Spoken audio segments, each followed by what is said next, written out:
हमन हरवा के नरवा का कैले हैया ये बात का लैटरिंग किया है सब काहे को किया है। तेजस्वी यादव से भी माई बहन के बात करे वाली माई बहन की योजना को लागू करे खातिर जोन आतुर हो गई हुआ एकदम जब सत्ता में रहा तब काहे का ना कैला। ठूस ठूस के भूसा की तरह भर के बिहार के मजदूर आवेला और जाएला। ये नीतीश बाबू बनौले हुए एक नहरिया, गंडक नदी से जुड़ली नहरिया, पानी भेजल एक उद्देश्य बा लोगन के खेतवा में। लेकिन एक उद्देश्य से और एक उद्देश्य से लोग का जो समझ में आयल वो ई आयल कि एकरे बगले बगले चिपरी पाथ देहलस लोग। ये बिहार है और बिहार में कुछ भी हो सकेला। तो ये वजह से हम ही बतावल चाहता नहीं कि चिपरी पाथ है कि ताई नीतीश बाबू के ये जो नाला टाइप कर अब तो नाला ही बचल भाई। एक नहर कहल जाला कहूँ कहूँ और कहूँ कहूँ हम तो एक नाला ही कहबे। काहे से नीतीश बाबू जौन बनवले ओकर संरक्षण करे के जिम्मेदारी भी रहे के चाही। ओकर नहर विभाग के पास सफाई के जिम्मेदारी भी रहे के चाहे। लेकिन नीतीश बाबू ओकर देख रेख ना कैनी और देख रेख ना कैनी एक वजह से ये फिसलहल हो गई। और फिसलहल होए के साथे एमा कचरा जम गई। कचरा घास भूसा सब कुछ जमल और एकरे किनारे किनारे सब लोग जोन मोदी जी 12-12 हज़ार दे के शौचालय बनवले लोगन के यहाँ वो सब कर टूट गए। ठेकेदार जोन जोन बनौले रहा और ओकरे बाद भइल ई कि लोग यहाँ आवे लागे पैखाना के ताई। हम बिहार में बानी और बिहार काल पे ई खास खबर आप देखा तारा एक गांव के टीमपुर पंचायत के टिकहा गांव है। और टिकहा गांव के लोग यहीं पे आके साझे सवेरे आपन निपट लेवेला कि निपटे खातिर और कोनो जगह ना मिलेला। यह एक जगह है वो है काहे एक जगह बा पूरा तो खेत नहीं है। काहे नहीं जाते वहाँ वो सब जाता है लोग। नीतीश बाबू और मोदी जी मिल के जो शौचालय दहले रहे वो काहे ना ओकर प्रयोग करी। वो सब है सब कोई के बना हुआ है तब काहे ना जाली वो सब कोई जाता है। का नाम हुआ किसका हमरा? हाँ मोहरम अली। मोहरम अली के का उठवा दिहल जाई। अभी आने दीजिए जब वोट आएगा तब ना।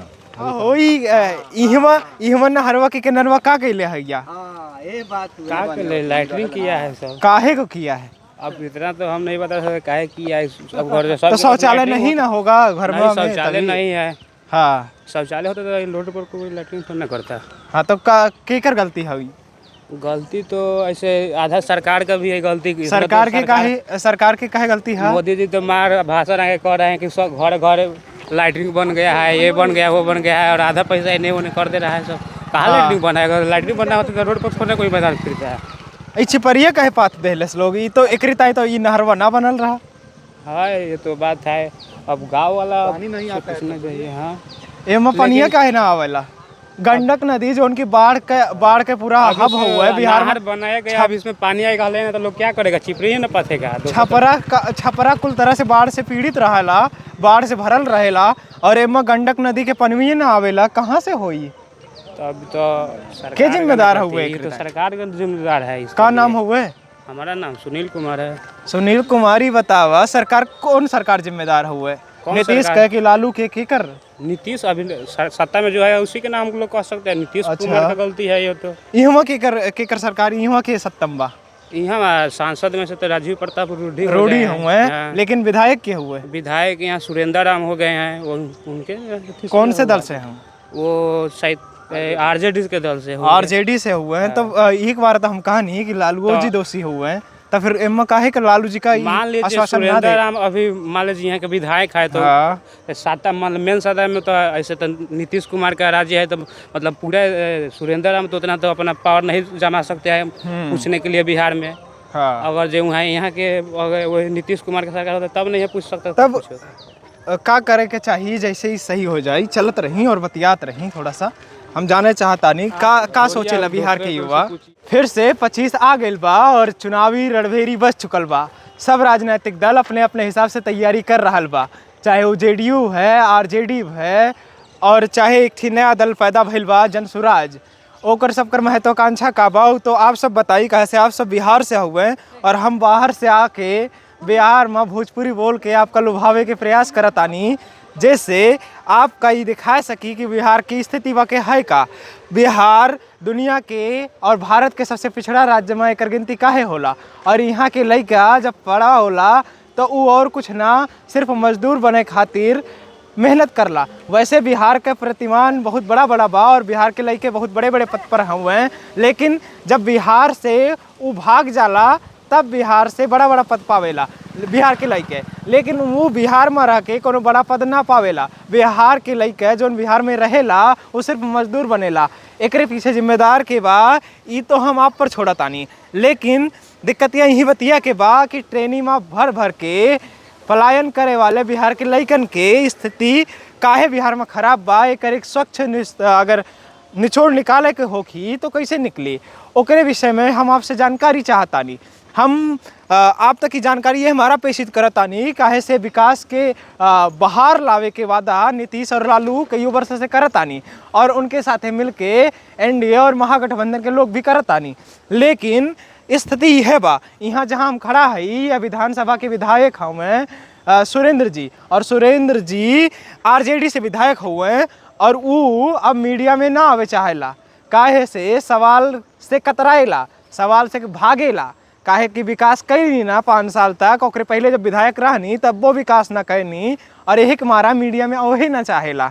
जबकि हम उनसे कहनी कि आवा आप पक्ष रखा, हम सब लोग जाना चाहतानी का बात और विधानसभा की स्थिति। लेकिन नीतीश जी के विधायक जो नीतीश जी के पार्टी से लड़ रहे यानी कि एनडीए गठबंधन के प्रत्याशी जो रही वो भी कैमरा पे आवे से बच ले। वो हमसे फ़ोन पे बात करके बताऊनी कि नहीं अभी हम सत्ता में ना हई तो हम कहाँ से आई। तब फिर यह स्थिति में बिहार हमें समझ में आयल जोन वह हम समझतारी कि रोडे पर के हम चलतानी, रोड चलतानी और हम देखतानी कि बिहार के लड़का और बिहार के नौजवान, बिहार के बुढ़ा सब देवढ़ी पे बैठ के, मंदिर पे बैठ के, ऐसे नहरे पे बैठ के, पेड़े के नीचे बैठ के, पिपरे के पेड़े, आमे के पेड़े के नीचे बगिया में बैठ के सिर्फ ताश के पत्ता गिनता रहे।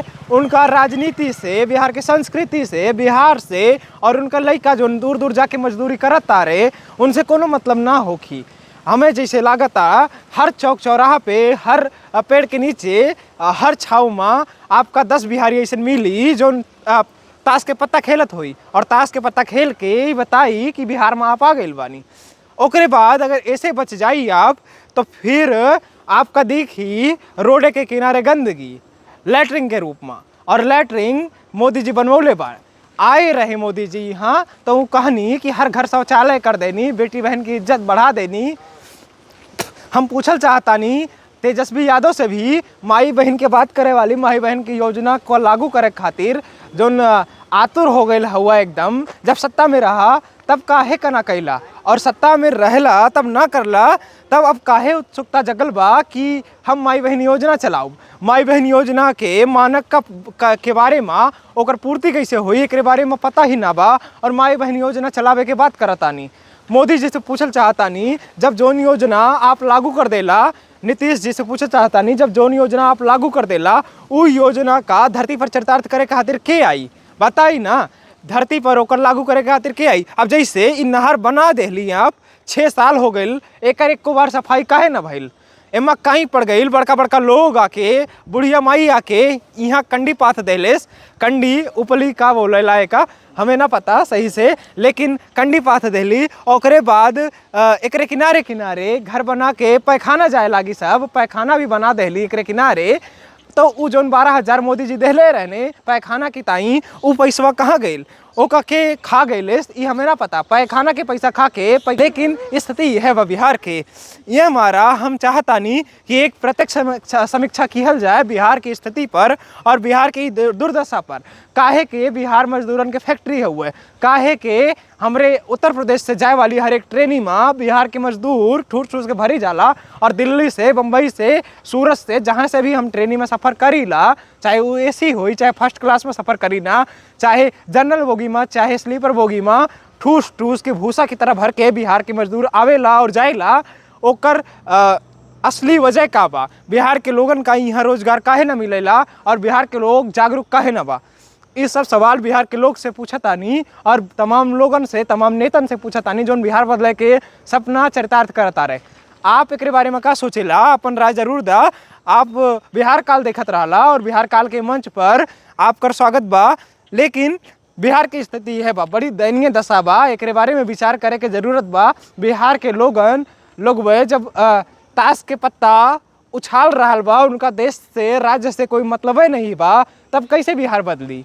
यहाँ के लड़का दारू और बियर पी रोडे के बगली बैठ पिया तारे, उनका दारू मिलेला। हम छपरा में नगर निगम के सामने हम दारू खोजनी, ओकरे बाद दारू खोज के ओका दिखौनी 8 PM के बोतल, ब्लेंडर के बोतल, जोन ब्रांड आप दारू चाह तारा वो सब दारू यहाँ बिहार में मिल जाई। और बिहार में कहाँ से दारू आवेला हमें ना पता। बिहार में दारू के दुकान बंद है लेकिन होम डिलीवरी चालू है। ए पर आप क्या सोचा तारी? आपन राय कमेंट बॉक्स में जरूर दा। ज़्यादा अच्छे से हमका भोजपुरी ना आवेला, एकरे बारा क्षमा करी और ओकरे बाद जोन भी गलत शब्द हो है वो में सुधार करे के ताई प्रेरित करी और बताई कमेंट बॉक्स में कि का हम गलत बोलनी। बाकी आप ये प्रत्यक्ष विश्लेषण के बारे में का सोचे नहीं, आपन राय कमेंट बॉक्स में जरूर दें। धन्यवाद।